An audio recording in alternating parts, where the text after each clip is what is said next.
A well-regulated militia be necessary to the security of a free state. The right of the people to keep and bear arms shall not be infringed. Welcome to another edition of Bearing Arms, Cam and Company. My name is Cam Edwards.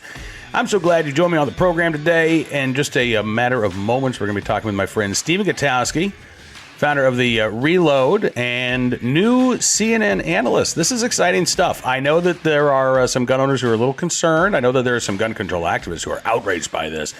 But I am cautiously optimistic, actually, about what CNN is trying to do here. And I think it's a good thing that we have reporters who actually know about the issue that they're covering on our TV screen. So I'm excited to talk with Stephen about this new opportunity, as well as the supercharged moment for the Second Amendment that we find ourselves in. So let's get right to our conversation with Mr. Stephen Gutowski. Take a look and a listen. Stephen, thanks so much for coming on the show today. It's good seeing you. Hey, thanks for having me, Cam. Absolutely. And I've already told you this, but I'm going to tell you this on camera too, because otherwise people might think I'm rude. But congratulations on the new gig at CNN. I know that, look, you've had some gun owners say, oh, Stephen, I can't believe you're going to CNN. You've had some gun control activists. I can't believe Stephen Gutowski's going to CNN. I think this is great. First of all, I hope that this is a sign that, the mainstream media is going to start paying attention to the viewpoints of people who are gun owners, because there are 100 million of us around the country. And no, we're not monolithic in our thoughts, but, you and I have talked about this before. In the media, not only do we have the problem of a lot of reporters who don't really understand this issue, but I think it's fair to say that we do have a dominant viewpoint in the media, and that is gun control is good. Guns are at best and terrible at worst. And so I'm at least hopeful that there's going to be a different perspective as part of CNN's move here. What can you tell us about what CNN's goal is with this new unit?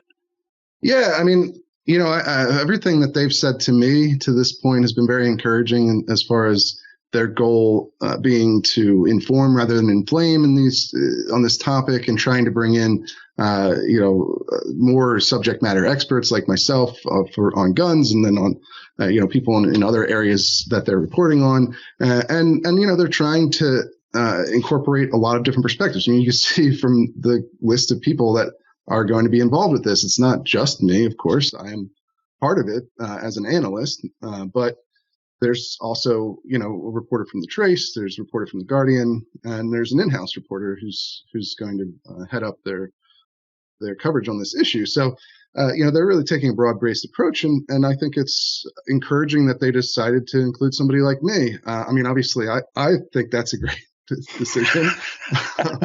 But one of my top critiques of major media when it comes to gun coverage has always been less the political bias, though that certainly exists, and more the lack of knowledge. And it's always been something that I've tried to do my best to alleviate to some degree by talking with other reporters from every major outlet, right? New York Times, NBC News, Fox. It doesn't matter to me who wants insight on an issue. I do my best to explain it to them fairly and explain the perspectives of either side involved, especially, of course, of gun owners, who I am a gun owner.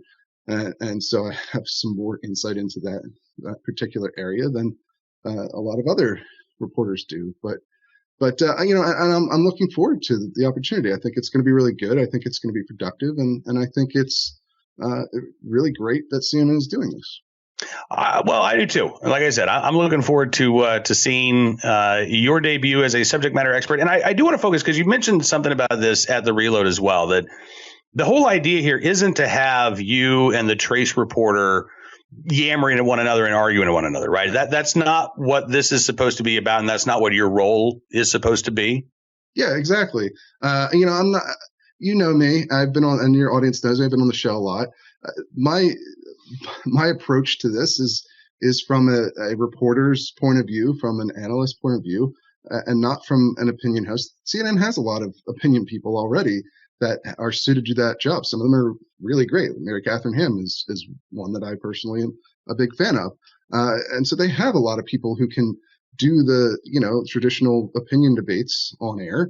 they're well covered in that area, and I'm not interested, frankly, in becoming one of those people. It's not my role. It's not what my career has been about. And so instead, they're looking for somebody who can explain the current laws. They can explain how guns function, basic stuff. They can explain the political debates and give some analysis of them. And I know that I'm sure there's some people who just want to see all out heated arguments between the myself and the other contributors at CNN, but I don't expect that that's how things will go. I'm sure we will not always agree on everything, but I think it'll be a respectful thing. I mean, people can go and look at some of the appearances that I made on CNN back a couple months ago when I was at the NRA annual meeting covering that.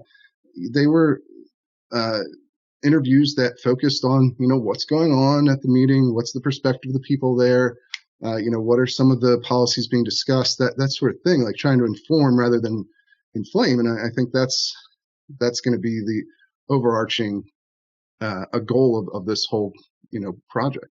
Yeah. Well, like I said, I'm looking forward to seeing what is to come. And if you ever do need the talking head to a yammer at a gun control activist, my number. I'm more than happy to come on and be the sparring partner if you guys actually do want the back and forth. But let's talk as well about, I think this is also a really good time for CNN to do this. We had the Bruen decision just a couple of months ago. I've talked about this being a supercharged moment for the Second Amendment. Seems like as you well know, Stephen, covering this issue, it seems like every day we've got new court cases. As well as, court hearings going on. We've got, legislatures who are meeting and rushing through gun control bills. When you look at the post-Bruen landscape right now, are you surprised by anything that you've seen from the states that were most impacted by the Supreme Court decision? Because, I mean, listen, if you're a constitutional carry state, if you live in a, shall issue state, not much has really changed. But if you live in one of these, may issue blue states, now in many cases, it seems like lawmakers are actually trying to make things even more restrictive than they were. They may be getting rid of the good cause requirement, but they're trying to clamp down on where folks can exercise that right to carry and who gets a license. I mean, I've been surprised in two ways in what we've seen from the post-Bruen landscape. First off is what you're talking about with how some of these states have reacted: New York, California, New Jersey, right? No, not everyone is doing this. Maryland, for instance, hasn't tried to pass a New York style restriction on guns practically everywhere. They've started issuing permits under there. While that might change after this election, because it looks like they probably are going to have a Democratic governor instead of the current Republican one once the votes are counted. We'll see. But either way, it has been pretty surprising to me because I expected them more to go the route of sort of minimization and delaying tactics, something like what you saw in D.C. after the Wren decision, which was a precursor to Bruen, right? Wren struck down D.C.'s may issue gun carry law in much the same way that the Supreme Court struck down New York's in Bruen. And D.C., instead of appealing that to the Supreme Court because they feared they would lose, which of course ultimately did lose in Bruen, but so they had pretty good instincts there. But they accepted the verdict and they went about passing the strictest possible shall issue gun carry law that had some provisions that are being currently challenged in court again, but generally speaking, wasn't that far beyond what a lot of shall issue states had in place, even places like Florida, fingerprinting and these public transit ban. That one's being challenged right now by Heller, like his 12th lawsuit. Is very, very active litigant, but and very successful. He just won another one against DC over its. DC had a limit on how many magazines you could carry at a time. But anyway, I expected to see more like that, where it would be shall issue, but they push the limits, test the limits of like how far they can go in restricting things, how much time is required in the training, how many gun-free zones, how many of these combinations of sensitive places could you put together? But Instead, they've just gone full bore into territory that seems fairly obviously like something that's going to be struck down by the courts. And the second area that's been surprising to me so far is how closely the lower courts to this point have actually followed the Bruin decision. You've seen a lot of decisions, especially from criminal cases, where even federal gun laws are now being tossed out, or proportions of them, because of the ruling in Bruin, because of these judges are faithfully applying the test, whether they like it or not. A lot of them will talk about how much they don't like the test, but they'll go through and do the historical analysis required and come to the conclusion that, for instance, the ban on people under felony indictment receiving firearms is not constitutional, according to a district judge in Texas. You had a Biden appointee and an Obama appointee in Colorado strike down the local assault weapons bans that have been passed in a couple of towns there. So, it's been pretty surprising to me to see that much movement that quickly in line with what Bruin decided. I kind of expected more of a fight from some of the lower court judges. But so those two things have both been pretty surprising. Yeah, it's interesting when you talk about the court decisions, because you're right. There has been, I think, more good decisions than bad coming out of the courts in the wake of the Bruin decision. The one that I thought was really egregious, and not in a good way, was in San Jose. You had a judge uphold the city's insurance mandate for gun owners, basically declaring that this was a historic analog to the surety laws that right. Justice Thomas had written about in Bruin. But the difference there was, of course, surety laws didn't apply to everybody, right? If you were suspected of being a nefarious person or plotting nefarious deeds, they might have required you to pay a fee before you could exercise your right to carry. But that was the exception, not the rule, unlike San Jose, where every legal gun owner is now required to carry an insurance policy or else face fines. But again, that was a lower court decision. I'm very curious to see what the Ninth Circuit does, given its previous hostility towards basically any challenge to a gun control law. And some of that's been more in line with what I expected, like the Ninth Circuit remanding these cases back down to Judge Benitez, for instance. Those are those delaying tactics. Really. Yeah, absolutely. That's what you expect to happen. Right. Let's just keep this law in place as long as we possibly can, because we know that it's going to get overturned at some point. And the effort on the part of state lawmakers, even some local lawmakers, to, as you say, just kind of, I don't even want to say pay lip service to the Bruin decision, because in some cases, they'll say, all right, fine, we dropped the good cause requirement, but now you got to prove good moral character, right? Now you have to prove that you're suitable. So that, in a lot of places we've seen, I think, just sort of a flagrant disregard for what the court actually said.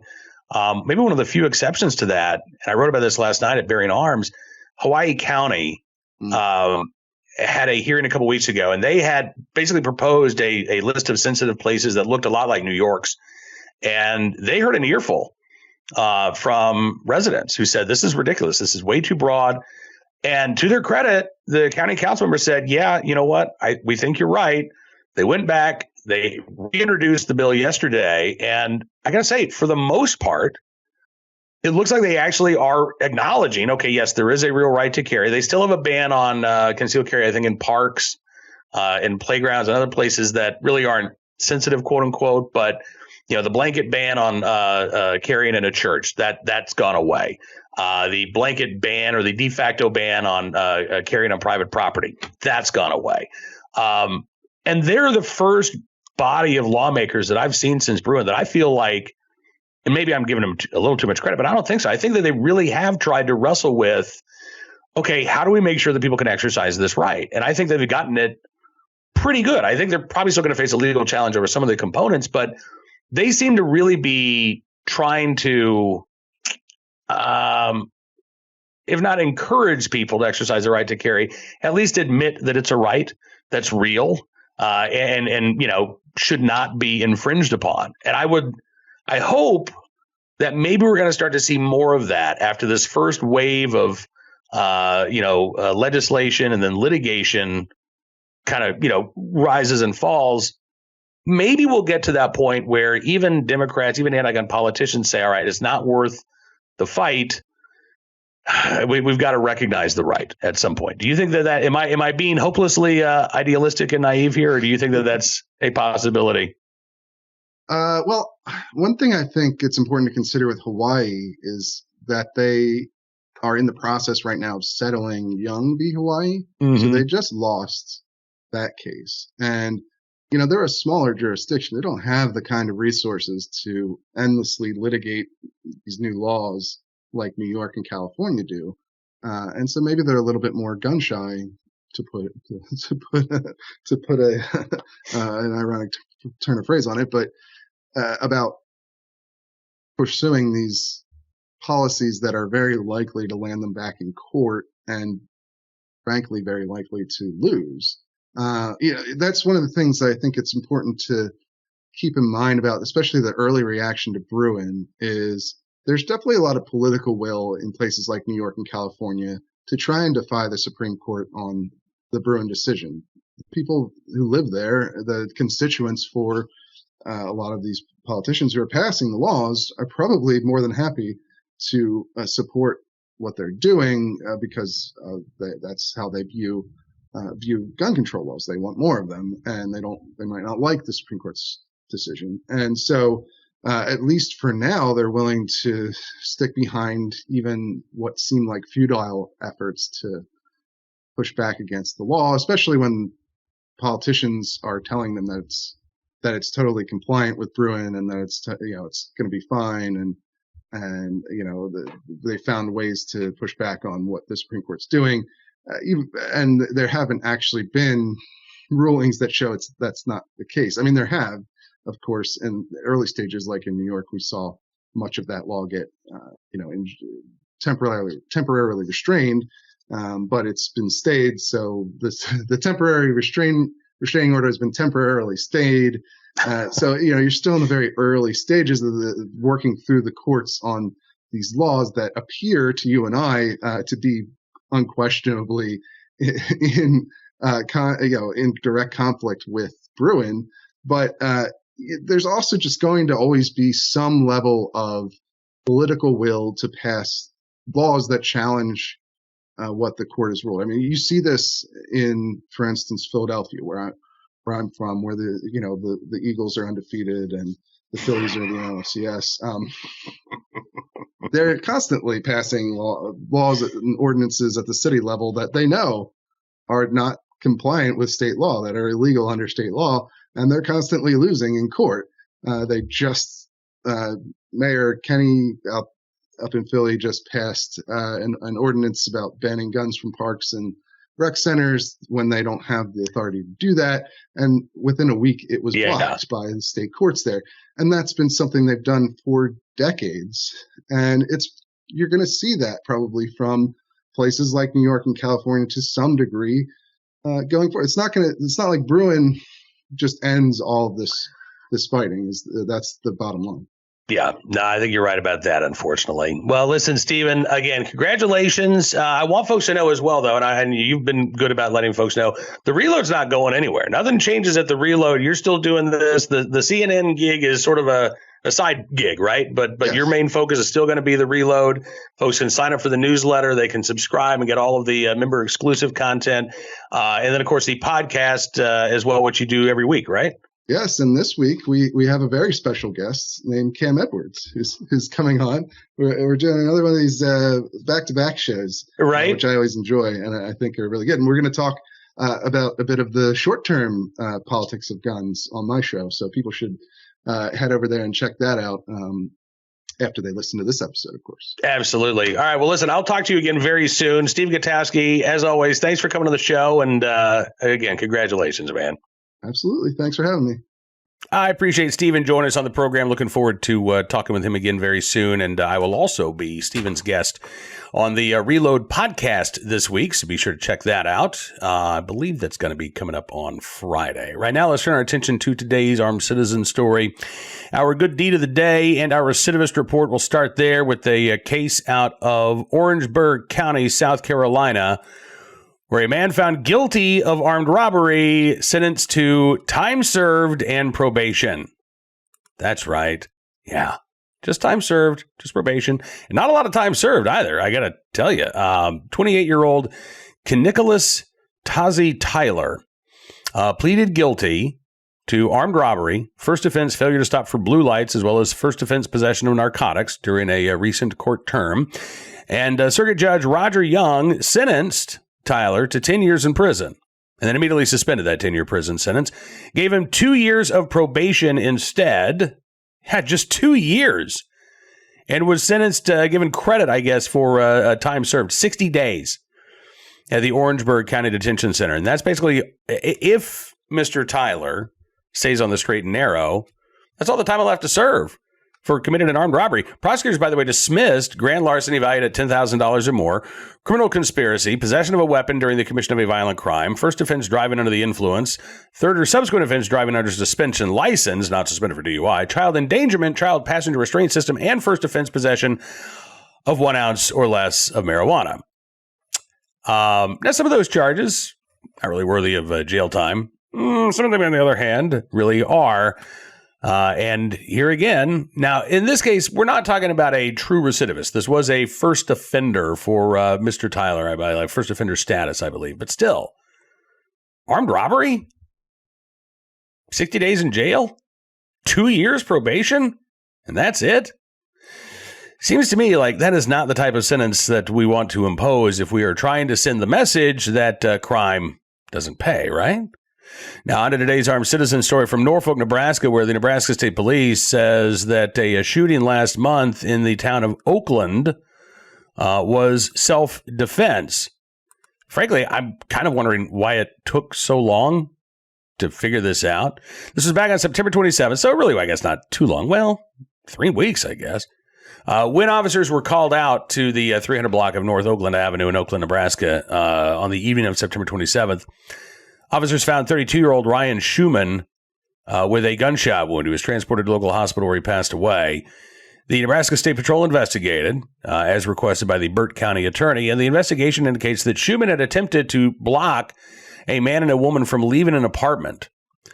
And then he attacked the woman, striking her repeatedly before he was shot one time by the male, who then left the apartment with the female and called 911 for help. The man made a claim of self-defense. The woman was treated for injuries at the scene. The Nebraska State Patrol says after consultation with the county attorney, all evidence and statements supported the claim of self-defense.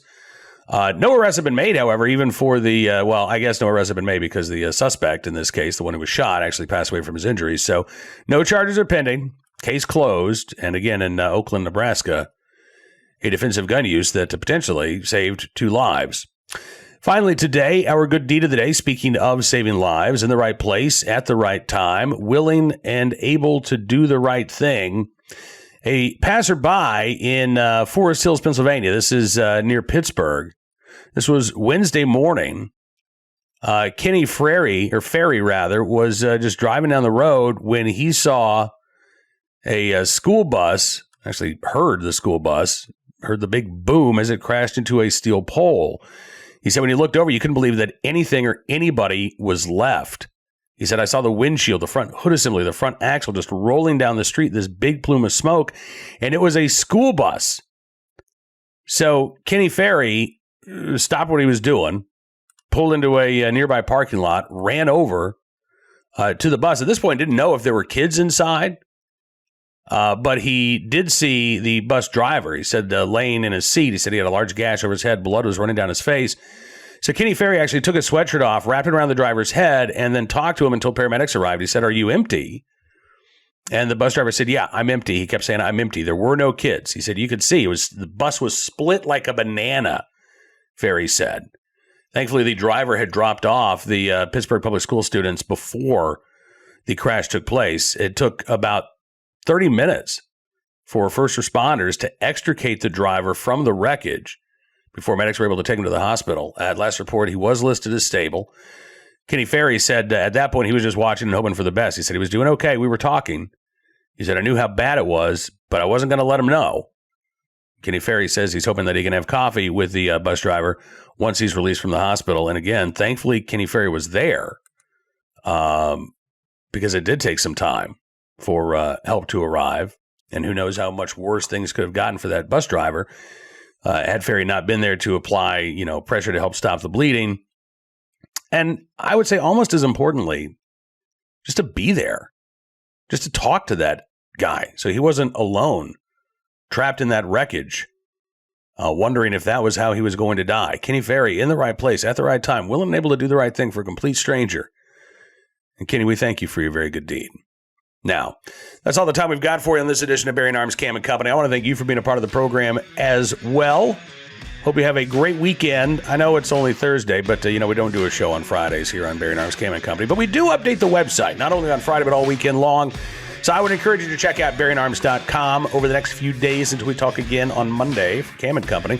We'll get you caught up on the website with all the latest Second Amendment news and information that you need to know about. And if you like what you see, I'd also encourage you to become a VIP member. All you have to do, go to bearingarms.com/subscribe, use the promo code GUNRIGHTS, and not only will you be supporting the independent pro-Second Amendment journalism we do at Bearing Arms, but as our way of saying thanks, we're going to give you exclusive content, news stories, analysis you won't find anywhere else, because your support really does matter, and it really does make a difference. Have a great weekend, everybody.